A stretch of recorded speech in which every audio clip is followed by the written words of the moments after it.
Okay, so that's some of what artifacts have in store for you. We're going to have a lot more to discuss, in the future, but that should kind of give you the gist of what they're all about. Now, class orders. So, as Alex mentioned, in the aftermath of the events at the Broken Shore, our world is in flames, and we are struggling to survive in the face of the Legion threat that will just overwhelm and destroy us all if we don't stop it. And the Alliance and Horde, they're just not going to be able to come together and work together in the ways that need to happen to overcome this threat. But instead, it's the classes that actually band together to do that. Whether it's ancient orders like the Silver Hands at Light's Hope Chapel or the Mages of Dalaran, they're coming together, working together as a class to save the world and to do what needs to be done. And of course, they look to you as their leader, because you are the one who has just retrieved a fabled artifact of incomparable power. You are the wielder of Ashbringer. You are the wielder of Doomhammer. Who else would lead them if not you? And so this really underscores one of the central themes of the Legion expansion, which is really a heavy focus on class identity. We want you to feel, if you're a warlock, to feel like a warlock, and for that to feel different than being a paladin, because they're about very different things. Even if their goals are the same at the end of the day, which is to defeat the Legion, they're going to go about it in very different ways. They're going to have very different allies. They're going to have very different powers to call upon in the process. So the order halls represent a base of operations for your class. They're kind of like a private clubhouse that you share with other members of your class. It's a shared space where you'll see other paladins running around or other shamans. It's not personal like the garrison, but it is a private space just for members of your class. The best analog is probably something like Acheris, the Death Knights are familiar with, the necropolis floating above the Plaguelands that is only accessible to Death Knights. So, and these will be in locations that are thematically appropriate, and one of the second thing you do after claiming your artifact is going to be to found and come upon your order hall and establish it. So shamans will be in a hollowed out cave overlooking the Maelstrom at a point where all of the elements come together, where lightning crackles in the sky overhead and molten earth churns in the middle of a swirling whirlpool.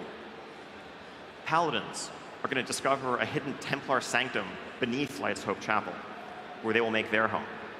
Now, warlocks really aren't comfortable unless there's, fellfire raining from the sky, demons all over the place. So the Warlock Order Hall is actually going to be on a Legion portal world where, only they can travel because that's what they do. That's what warlocks are. That's part of being a warlock. So this is a screenshot of the Paladin class Order Hall beneath Light's Hope. This was, something that was shown briefly in the video, and every class is going to have their own unique space that they will return to with unique functions. This will be the place where you go to customize and upgrade your artifact. This will be the place where you have certain special quests and other missions available to you, and it's, tied to your class identity first and foremost. So in your order hall, you're going to have champions of your class, of your order. Now, this is an evolution of the Draenor follower system. Whereas in Draenor, you were raising an army, right? You needed to defeat the Iron Horde, so you went out into the world and you were recruiting anyone that you could get your hands on, regardless of what race they were, regardless of what class they were. Anyone who wanted to help you fight the Iron Horde, you wanted their help. But numbers are not going to work against the Burning Legion. We can't defeat them through numbers alone. They are infinite. If we don't seal the portal at the Tomb of Sargeras, nothing will stop them. So your champions, if you're a paladin, or maybe minions if you're a warlock, or apprentices or adepts if you're a mage, these are far fewer in number, but far more important. Many of them may be established characters like Lady Liadrin, the Blood Elf Paladin, and they're going to have more customization, but more importantly, more integration with the world. Our idea, in terms of how we want to carry this system forward, is not to have your followers or your champions doing things instead of you, but to have them enabling you to do greater deeds and to go out into the world. So maybe they go on a scouting mission and discover a lair that you then go to investigate. Or maybe you send them to a zone that then gives you bonuses when you are adventuring in that zone and completing objectives there.